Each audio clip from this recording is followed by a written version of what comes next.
भीष्म के देखरेख में धृतराष्ट्र, पांडु तथा विदुर विद्याध्ययन करने लगे तथा तीनों नीतिशास्त्र, इतिहास, पुराण, गज शिक्षा तथा विद्या के अन्य क्षेत्रों में निपुण हो गए।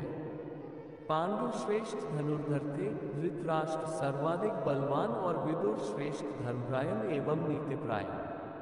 काल व्यतीत होने के साथ ही वे तीनों युवावस्था को प्राप्त हुए। धृतराष्ट्र जन्मांध थे और विदुर दासी पुत्र, इसलिए भीष्म ने पांडु को राजसिंहासन पर आरूढ़ किया।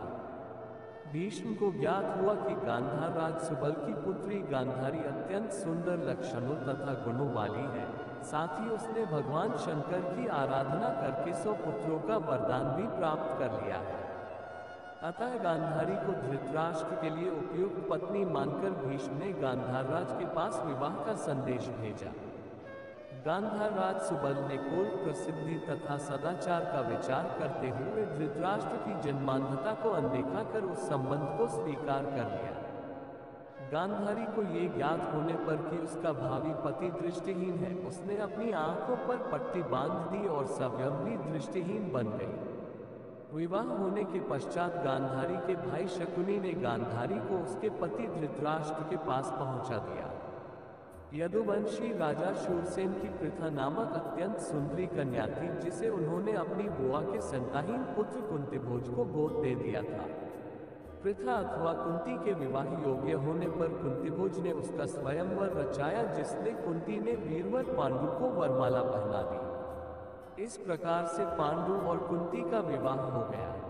भीष्म ने मद्राज शल्य की बहन माद्री के अत्यंत गुणी तथा सुंदरी होने के विषय में सुन रखा था, अतः उन्होंने मद्राज शल्य की सहमति से उनकी बहन माद्री से पांडु का द्वितीय विवाह कर दिया।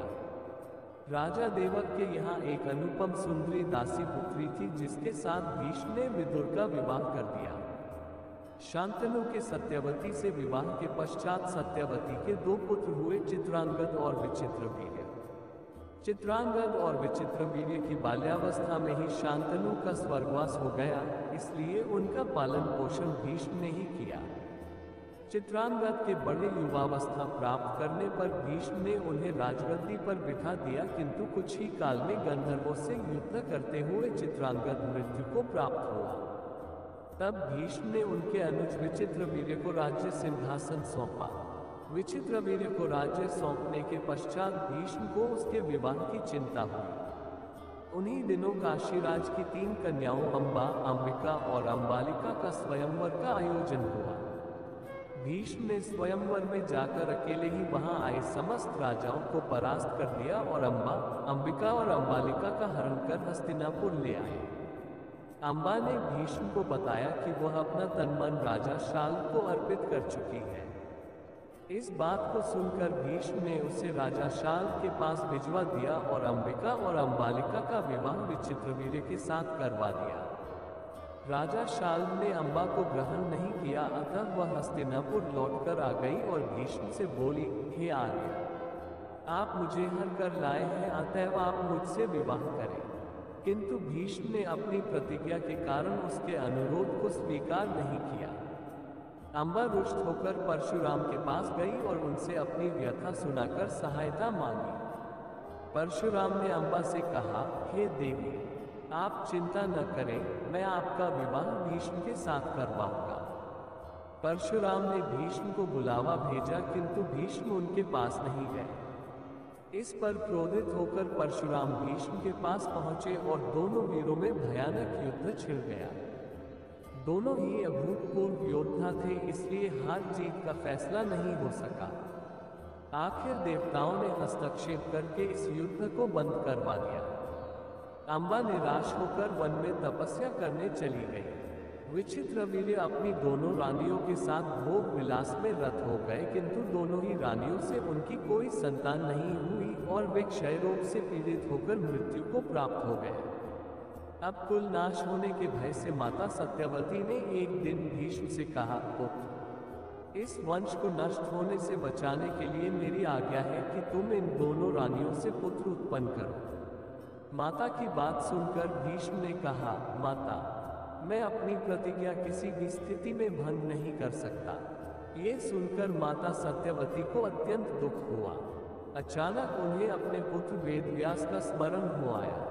स्मरण करते ही वेदव्यास वहां उपस्थित हो गए। सत्यवती उन्हें देखकर बोली, हे पुत्र, तुम्हारे सभी भाई निसंतान ही स्वर्गवासी हो गए, अतः मेरे वंश को नाश होने से बचाने के लिए मैं तुम्हें आज्ञा देती हूँ कि तुम उनकी पत्नियों से संतान उत्पन्न करो। वेदव्यास उनकी आज्ञा मानकर बोले, माता, आप उन दोनों रानियों से कह दीजिए कि वे 1 वर्ष तक नियम व्रत का पालन करते रहे, तभी उनको गर्भ धारण होगा।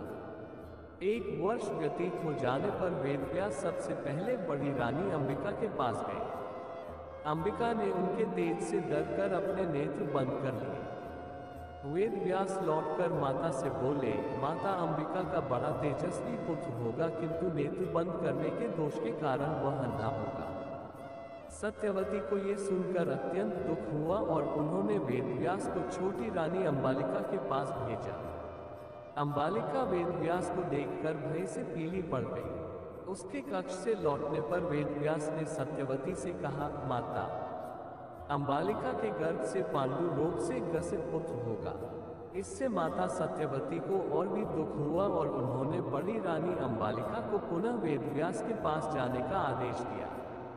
इस बार बड़ी रानी ने स्वयं न जाकर अपनी दासी को वेदव्यास के पास भेज दिया। दासी ने आनंद पूर्वक वेदव्यास से भोग कराया।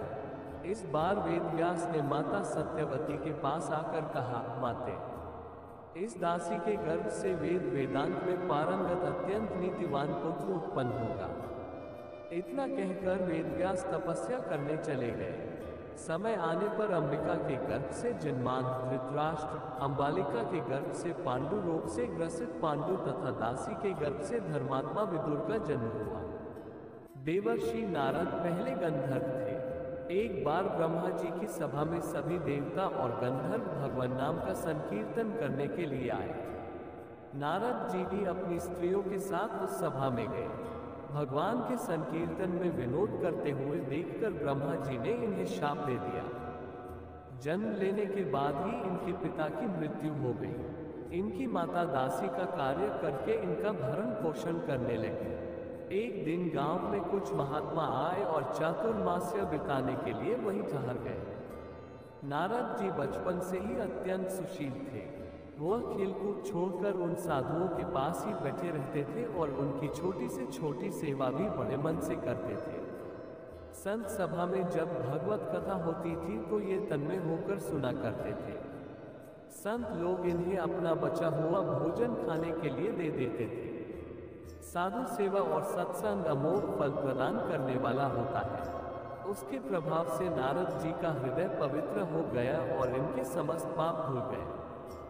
जाते समय महात्माओं ने प्रसन्न होकर इन्हें भगवान नाम का जप एवं भगवान के स्वरूप के ध्यान का उपदेश दिया।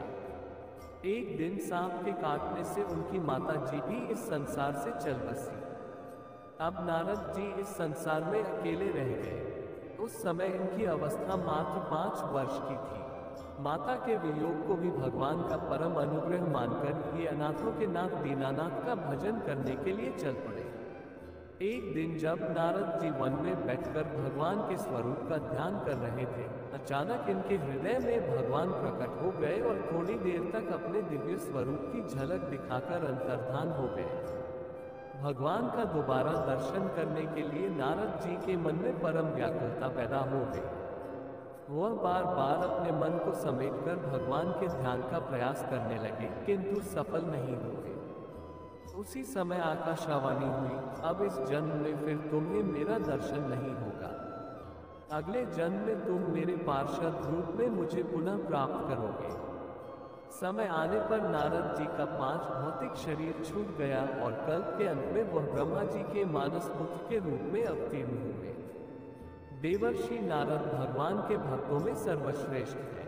ये भगवान की भक्ति और महात्म्य के विस्तार के लिए अपनी वीणा की मधुर तान पर भगवत गुणों का गान करते हुए निरंतर विचरण किया करते हैं। इन्हें भगवान का मन कहा गया है। इनके द्वारा प्रणीत भक्ति सूत्र में भक्ति की बड़ी ही सुंदर व्याख्या है। अब भी यह अप्रत्यक्ष रूप से भक्तों की सहायता करते रहते हैं। भक्त प्रहलाद, भक्त अम्बरीश, ध्रुव आदि भक्तों को उपदेश देकर इन्होंने ही उन्हें भक्ति मार्ग में प्रवृत्त किया। इनकी समस्त लोकों में अबाधित गति है। इनका मंगलमय जीवन संसार के मंगल के लिए ही है। ये ज्ञान के स्वरूप, विद्या के भंडार, आनंद के सागर तथा सद्भूतों के अकारण प्रेमी और विश्व के सहज हितकारी हैं। अविरल भक्ति के प्रतीक और ब्रह्मा के मानस पुत्र माने जाने वाले देवर्षि नारद का मुख्य उद्देश्य प्रत्येक भक्त की पुकार भगवान तक पहुंचाना है। वह विष्णु के महानतम भक्तों में माने जाते हैं और इन्हें अमर होने का वरदान प्राप्त है। भगवान विष्णु की कृपा से ये सभी युगों और तीनों लोगों में कहीं भी प्रकट हो सकते हैं। राजा पांडु वन में विचर रहे थे। वह वन हिंस्र प्राणियों से भरा हुआ तथा बड़ा भयंकर था। वन में विचरते विचरते उन्हें एक मृग का मैथुनरथ जोड़ा दृष्टिगत हुआ। पांडु ने तत्काल अपने बाण से उस मृग को घायल कर दिया। मरणावस्था को प्राप्त हुए उस मृग ने पांडु से कहा, राजन, तुम्हारे जैसा क्रूर पुरुष इस संसार में कोई भी नहीं होगा। अत्यंत कामी, क्रोधी, बुद्धिहीन और पापी मनुष्य भी ऐसा क्रूर कर्म नहीं करते। मुझ निर्पराध का वध करके आपको क्या लाभ मिला? मैं किंदम नाम का तपस्वी मुनि हूँ। मनुष्य के रूप मैथुन कर्म करने में मुझे लज्जा का अनुभव होने के कारण से मैंने मृग का रूप धारण किया था। मैं ब्राह्मण हूँ, इस बात से अनजान होने के कारण आपको ब्रह्महत्या का पाप नहीं लगेगा, किंतु जिस अवस्था में आपने मुझे मारा है वह किसी के वध करने के लिए सर्वथा अनुपयुक्त थी।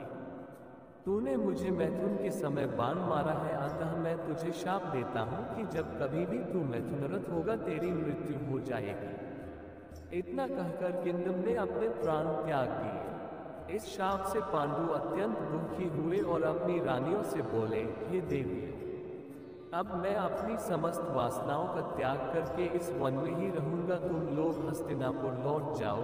उनके वचनों को सुनकर दोनों रानियों ने दुखी होकर कहा, ना, हम आपके बिना एक क्षण भी जीवित नहीं रह सकते। आप हमें भी वन में अपने साथ रखने की कृपा कीजिए। पांडु ने उनके अनुरोध को स्वीकार करके उन्हें वन में अपने साथ रहने की अनुमति दे दी।